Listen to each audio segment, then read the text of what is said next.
Hello, audience. I'm Dr. Milton Hasnat, welcoming you to today's episode of Truth in Transition. What if one of the most influential international reports on Bangladesh was based on deeply disputed numbers? What if the casualty figures that shocked the world were exaggerated? And what if a report presented as independent human rights fact-finding ended up serving a political transition? Tonight, on Truth in Transition, we ask a difficult but unavoidable question. Was the UN report on Bangladesh truly independent or politically influenced? In February 2025, the Office of the UN High Commissioner for Human Rights, the OHCHR, published its report on the July-August 2024 unrest in Bangladesh. The report claimed that as many as 1,400 people may have been killed, with the majority allegedly dying at the hands of state security forces. That figure spread rapidly across global media. It shaped international opinion, and for many, it became proof of a brutal state crackdown. But here is the uncomfortable question. Does that number actually match reality? Those who closely followed daily news reporting during July and August remember something very different. Many observers argue that, based on contemporary media reporting, the total number of deaths appeared far lower, perhaps not exceeding around 250, even accounting for incomplete reporting and later discoveries. So, how did the number suddenly rise to 1,400? Then came another contradiction.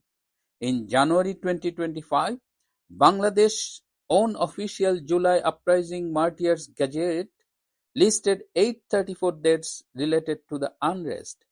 That is still tragic, but it is also dramatically lower than the UN estimate, a gap of more than 500 deaths. And critics argue that even this figure deserves closer scrutiny. Why? Because another major allegation remains largely ignored.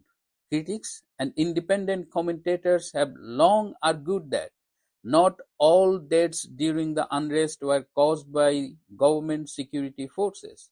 There have been persistent allegations that armed agitators and unidentified snipers, sometimes described as third force actors, may also have been involved in deadly violence.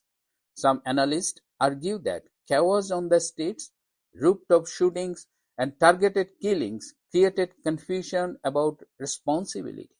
Yet critics say the UN report overwhelmingly attributed blame to state forces while allegedly paying insufficient attention to alternative explanations and competing allegations.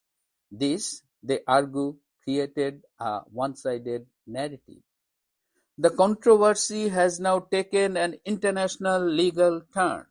A prominent British legal chamber, Doughty Street Chambers in London, through senior barrister Mr. Steven Powles KC, acting on behalf of former Prime Minister Sheikh Hasina, formally challenged the UN report. In a letter sent to UN High Commissioner for Human Rights Volker Turk on 28 May 2026, Thursday, the legal team argued that the casualty estimate was highly inaccurate and questioned the credibility of the entire fact-finding process. The letter alleges that the OHCHR inquiry relied heavily on politically aligned sources during a highly charged political period and raises concerns about the level of influence allegedly exercised by the Yunus-led interim administration over the investigative environment.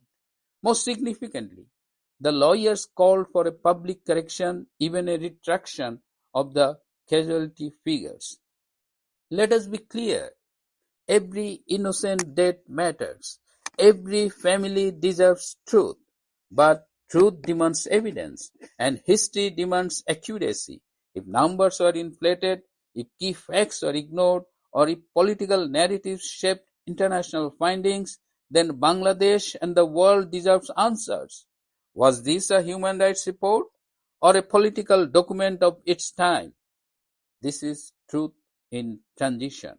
I am Dr. Milton Hasnat, and if you like this episode, please like and comment and subscribe to my channel. See you in the next episode.